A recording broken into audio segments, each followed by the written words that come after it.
नमस्कार। News fest में आपका बहुत बहुत स्वागत है। न्यूज़ फेस्ट के बातूनी में आज हम चर्चा करेंगे मध्य प्रदेश में भारतीय जनता पार्टी के प्रदेश अध्यक्ष हेमंत खंडेलवाल की टीम की घोषणा हुई है कल।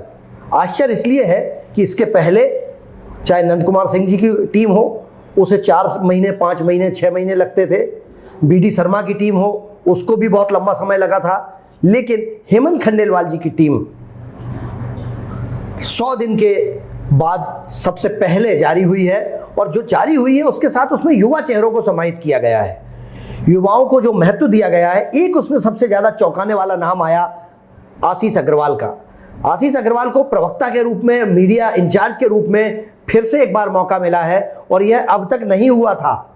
प्रभात झा जी भी रहे हैं, उसके साथ साथ बहुत सारे लोग रहे हैं, लेकिन आशीष अग्रवाल की विधानसभा चुनाव और लोकसभा चुनाव में पत्रकारों के साथ जिस तरीके का समन्वय बैठाया उन्होंने, पत्रकारों के साथ जिस तरीके की ट्यूनिंग की, और तत्काल खबर, भारतीय जनता पार्टी की खबर वहां तक पहुंचना, पत्रकारों तक पहुंचना, और आक्रामक के साथ साथ समन्वय का इतना अच्छा काम उन्होंने किया, तो शायद हेमंत खंडेलवाल जी को और राष्ट्रीय अध्यक्ष JP नड्डा जी को इनसे उपयुक्त कोई दूसरा नहीं लगा। और यही वजह है कि आशीष अग्रवाल को फिर से एक बार मीडिया इंचार्ज की भूमिका में मौका मिला है। उनके साथ जिस तरह से जो कार्यकारिणी बनाई गई है, 9 उपाध्यक्ष बनाए हैं, 4 महासचिव बनाए हैं, और ये जो महासचिव बनाए हैं उसमें भोपाल से एक नाम राहुल कोठारी का नाम आया है।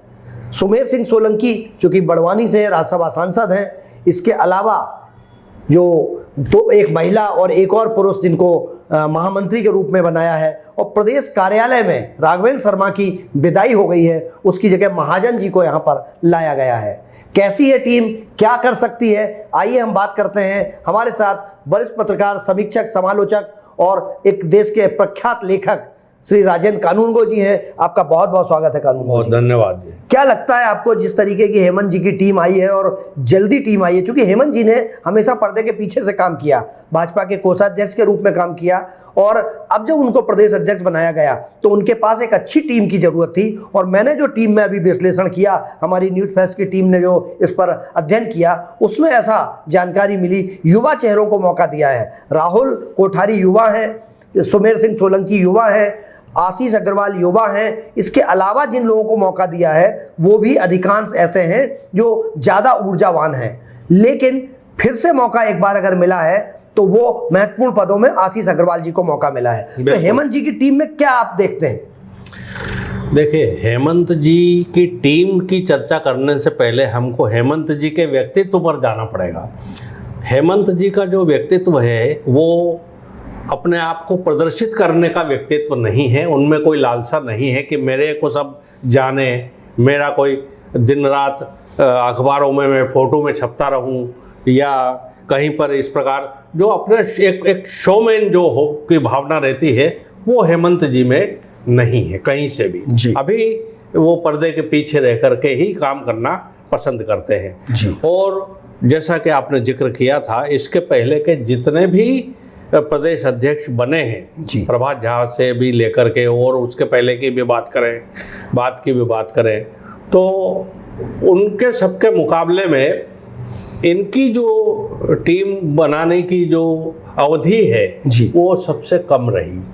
कम समय में लोगों को समझ लेना, लोगों को परख लेना, और किसको कहाँ हम सूटेबल तरीके से उपयोग में ले सकते हैं पार्टी के हित में, ये हेमंत खंडेलवाल जी की एक विशेष योग्यता कही जाएगी जो टीम उन्होंने बनाई है जी। अब इसमें जो सबसे महत्वपूर्ण जो बात रही है जी, वो रही है आशीष जी की, कि उनको रिपीट किया गया है जी। ऐसा अभी तक कभी हुआ नहीं है जी।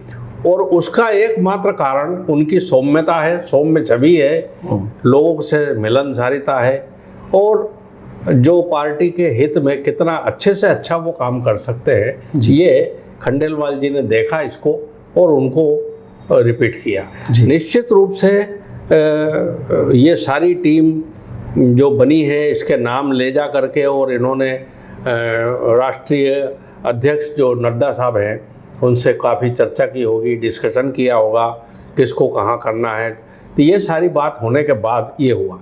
अब एक युवा चेहरों का आपने जिक्र किया है जी, तो युवा चेहरों महामंत्री जो पहले के थे जी, उसमें भी लगभग सभी युवा थे जी, महामंत्री में। कविता पाटीदार थी जी, आपके, भगवान दास सबनानी सबनानी जी थे, और भी जो भी थे, जी। तो ये भी लगभग इनको युवा की श्रेणी में ही हम गिनेंगे। नहीं, लेकिन सर अभी- उपाध्यक्ष के रूप में जैसे रणबीर सिंह रावत हैं, कांत देव हैं, प्रभुराम चौधरी हैं, शैलेंद्र बरुआ हैं, श्रीमती मनीषा सिंह हैं, डॉक्टर नंदिता पाठक हैं, सुरेंद्र शर्मा जी हैं, निशांत खरे जी हैं, जो प्रभुलाल जी जाटव हैं, जी, श्रीमती लता वानखेड़े जी हैं, सुमेर सिंह सोलंकी हैं, राहुल कोठारी का नाम महासचिव में आया है, गौरव रणदेवे एक बिल्कुल युवा चेहरा इंदौर का लिया है इन्होंने। इसके साथ रजनीश अग्रवाल चूंकि बुंदेलखंड सागर को बिलोंग करते हैं और पहले भी प्रभात जी की भी टीम में थे, और ये फिर एक बार इनको मौका मिला। एक राजो मालवी को भी नर्मदापुरम से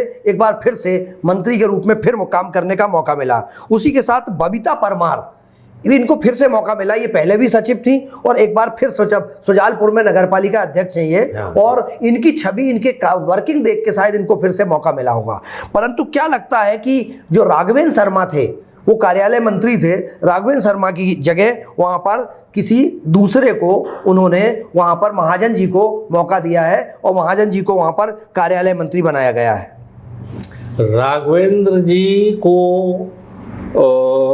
अवसर दोबारा नहीं मिलना, जी, एक्चुअल क्या है, जो कार्यालय मंत्री है उसकी भूमिका पूरे प्रदेश के एक एक व्यक्ति को नाम से जानना, उसके साथ दिन भर से वार्तालाप जो होता है, टेलीफोन आते रहते हैं, मोबाइल पे फ़ोन पे बात होती रहती है, कार्यक्रमों के बारे में पूछा जाता है, पार्टी के और बहुत सारे काम रहते हैं उनके बारे में पूछा जाता है, और ये सारी जानकारियाँ जिस कार्यालय मंत्री से अपेक्षा की जाती है कि उसके पास रहे।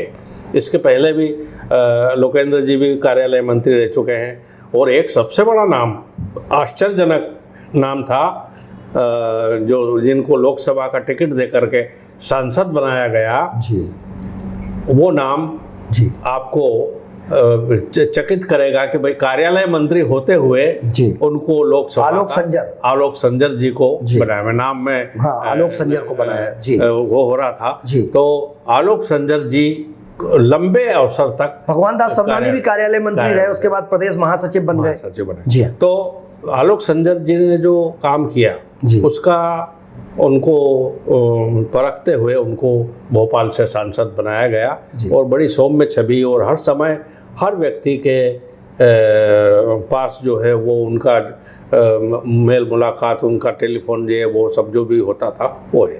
तो कहीं ना कहीं रिप्लेसमेंट तो हुआ है इसमें। एक बात और सर, हमारे दर्शक समझना चाहेंगे कि कुछ लोग चर्चा कर रहे हैं कि ये मोहना यादव की तरफ से थे, मुख्यमंत्री जी की तरफ से, ये शिवराज जी के आदमी हैं, ये नरेंद्र तोमर जी के आदमी हैं, ये फलाने जी के आदमी हैं, तो क्या ये पूरी टीम भाजपा की है, ये ज़्यादा इम्पॉर्टेंट है, या इन्होंने अपने आदमी बनवा लिए, इन्होंने अपने आदमी बनवा लिए? ऐसा हालांकि भाजपा में होता नहीं है।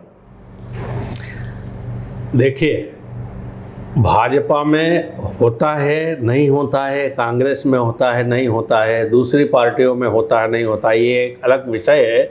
लेकिन खेमेबाजी से आप कहीं पर भी इनकार कर नहीं सकते, ये तो एक बनी बात है। और इसमें हम ये देखेंगे कि जो जिनके साथ जुड़े हैं तो वो जुड़े हैं, उनको आप ये नहीं कह सकते कि ये मेरा आदमी है या इनका आदमी है, उनने उसको सेट करा दिया। अब राहुल कोठारी के बारे में बताया गया, राहुल कोठारी जी को मैं बहुत पहले से जानता हूँ, जब ये कुछ भी नहीं थे। तो संगठन में इन्होंने आने के बाद काफ़ी मेहनत की, इनकी माता जी भी जो है पार्षद रही हैं। तो राहुल कोठारी जी को ये कहा गया कि ये मोहन यादव जी के खेमे से बने हैं। अलग अलग लोगों के अलग अलग तरीके से। आशीष अग्रवाल जी शिवराज जी के बहुत खास थे। उस समय जो राष्ट्रीय प्रदेश अध्यक्ष थे उनके बहुत विश्वसनीय रहे, अपनी क्षमता के दम पे जगह बनाई ना, बिल्कुल, क्योंकि उन्होंने शिवराज जी के साथ भी और तत्कालीन प्रदेश अध्यक्ष बीडी शर्मा के साथ भी बहुत अच्छा काम किया। मैं नहीं समझता इसमें कि किसी प्रकार की खेमेबाजी को प्रश्रय मिला है। क्योंकि खेमेबाजी होती तो दिल्ली दौड़ते लोग, दिल्ली से इतनी शांति से स्मूथली और इतना बैलेंसिंग टीम, चुपचाप तरीके से एकदम डिक्लेयर होना, कोई इसका शोर शराबा नहीं था, शोर शराबा नहीं, और एकदम टीम सामने आ गई। तो खेमेबाजी से तो मैं इस पे इत्तेफाक नहीं रखता कि इस प्रकार का कुछ है। भारतीय जनता पार्टी की जो नई टीम बनी है वो निश्चित रूप से युवा है, और आगामी जो चुनाव आने वाले हैं उनको देखते हुए हम ये कह सकते हैं कि निश्चित रूप से ये बेहतर प्रबंधन तरीके से अच्छे से काम करेंगे, और हेमंत खंडेलवाल जी का कार्यकाल जो है वो निश्चित रूप से एक ऐतिहासिक कार्यकाल रहेगा। होगा, बिल्कुल। चाहे ज्योतिरादित्य सिंधिया की तरफ से प्रभुराम चौधरी या क्षितिज भट्ट के नाम की चर्चा की जाए, लेकिन ये ज्योतिरादित्य सिंधिया के साथ भाजपा में आ गए और भाजपा के हो गए। जितने भी लोगों को मौका मिला है भारतीय जनता पार्टी के कार्यकर्ता के रूप में मौका मिला है, तो ये टीम भाजपा की है, टीम हेमंत खंडेलवाल की है, टीम डॉक्टर मोहन यादव की है, और ये भाजपा के राष्ट्रीय अध्यक्ष जेपी नड्डा जी की टीम है, ऐसा मानना है श्री राजेंद्र कानूनगो जी का। और दर्शकों, उद्देश्य सिर्फ हमारा यह है कि हर खबर से आपको हम रूबरू कराते रहें, और उसके पर्दे के पीछे क्या चल रहा है उससे आपको हम अवगत कराते रहें। हमारे साथ आज इस मुद्दे पर श्री राजेंद्र कानूनगो जी जुड़े। आपका बहुत बहुत धन्यवाद राजेंद्र जी। बहुत धन्यवाद जी। और यदि आपको ये खबर अच्छी लगे तो आप हमारे इस चैनल को सब्सक्राइब कीजिए, और कमेंट्स बॉक्स में जाकर हमें सुझाव जरूर दीजिए कि हम कैसे बेहतर कर सकें, ताकि आपके सामने हम और बेहतर तरीके से प्रेजेंट कर सकें। बने रहिए, खबरों का सिलसिला जारी रहेगा न्यूज़ फर्स्ट के बातूनी में। फिलहाल इतना ही। नमस्कार।